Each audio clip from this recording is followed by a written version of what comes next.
Bonjour à tous, c'est Chronique de l'Atlas. Bon voilà, ça c'est fait. Liverpool est champion. De toute façon, c'était plus qu'une question de temps. Ça fait un long moment qu'on savait que c'était Liverpool qui allait gagner le championnat. Parce qu'en plus de l'avance des Reds, c'est une équipe qui est vraiment impressionnante. Et il y en a beaucoup qui parlent de Liverpool comme étant la meilleure équipe du monde. Donc on peut se demander si c'est vraiment la vérité ou bien s'ils sont juste surcotés. Du coup, dans cette vidéo, on va prendre en compte plusieurs éléments pour déterminer si Liverpool est vraiment la meilleure équipe du monde. Donc c'est parti.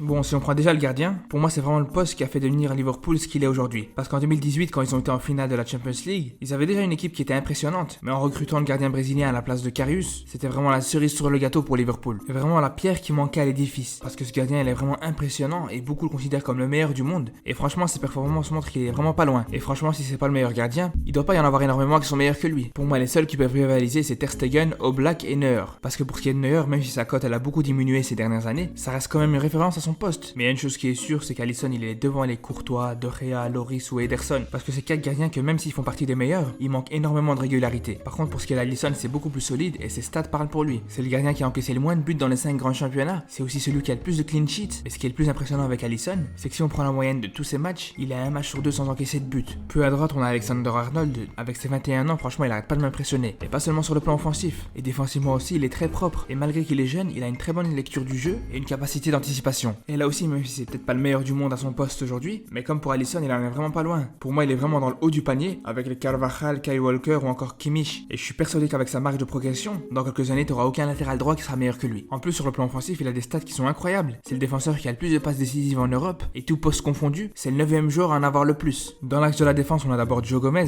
C'est un bon défenseur, mais je dirais pas encore que c'est un grand défenseur. Il a encore quelques lacunes qu'il peut soigner, et pour ça, il faut encore le temps parce qu'à 23 ans, pour un défenseur central, t'es vraiment un bébé. Après, à côté de lui, il y a Van Dijk, et pour le coup, c'est clair et net. Tu mets n'importe quel défenseur à côté de lui, t'auras l'impression que c'est Maldini. Il arrive à sublimer tous les coéquipiers avec qui il joue, même un joueur comme Lovren. Et là, pour le coup, je vous le dis, Van Dijk est clairement le meilleur défenseur du monde. Et ceux qui disent que Ramos est meilleur que Van Dijk parce qu'il a mis un coup franc et quelques penalties, c'est comme dire que Batman il est meilleur que Spider-Man parce qu'il a une Batmobile. On est d'accord que ça a rien à voir. Ben c'est le même pour Ramos et Van Dijk. Franchement, en quelle année tu juges un défenseur sur le nombre de buts qu'il marque? Surtout quand c'est un défenseur qui tire les penalties pour son équipe. Après, bien sûr que Ramos a meilleure patte que Van Dijk, mais pour le coup, je peux vous dire que David Luiz aussi. Lui aussi, il tire mieux les coups francs et les penalties que Van Dijk. Mais qu'est-ce qu'on s'en fout? Parce que défensivement, le joueur de Liverpool est beaucoup plus solide, beaucoup plus propre, beaucoup plus physique et en plus il a une meilleure lecture du jeu. D'ailleurs, dans le match où tout le monde a encensé Ramos après son coup franc marqué contre Majorque, on l'a vu aussi se faire manger par le petit Kubo juste après. Donc à un moment, faut se réveiller les gars. Quand t'as pas compris que tu dois juger un défenseur sur sa façon de défendre, c'est que t'as vraiment un problème. Mais bon, après si ça vous intéresse, je pars plus en détail sur Van Dijk dans cette vidéo. Après à gauche, on a Robertson.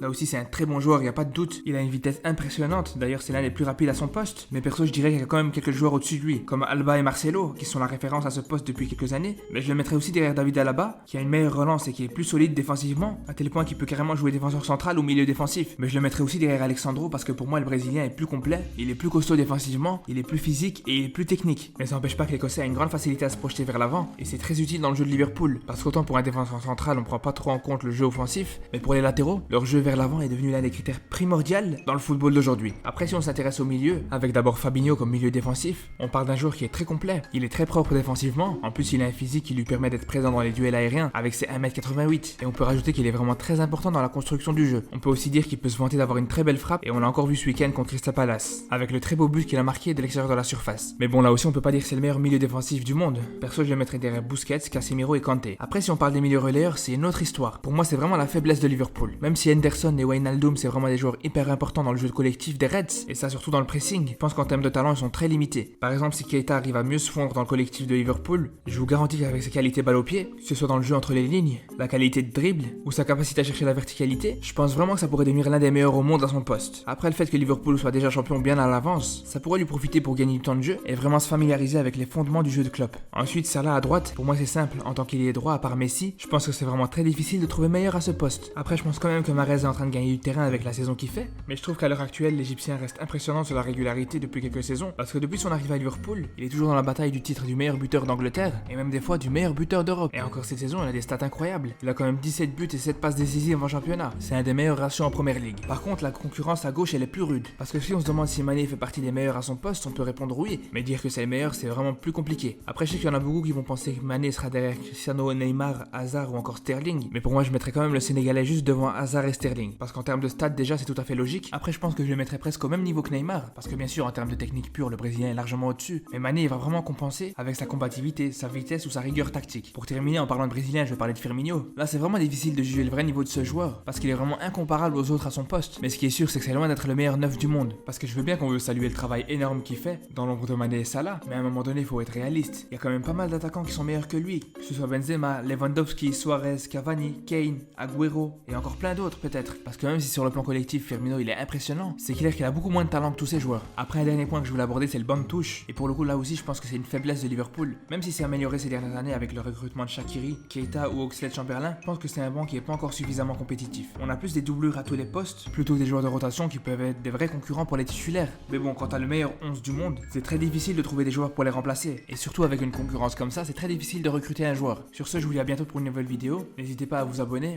et surtout prenez soin de vous.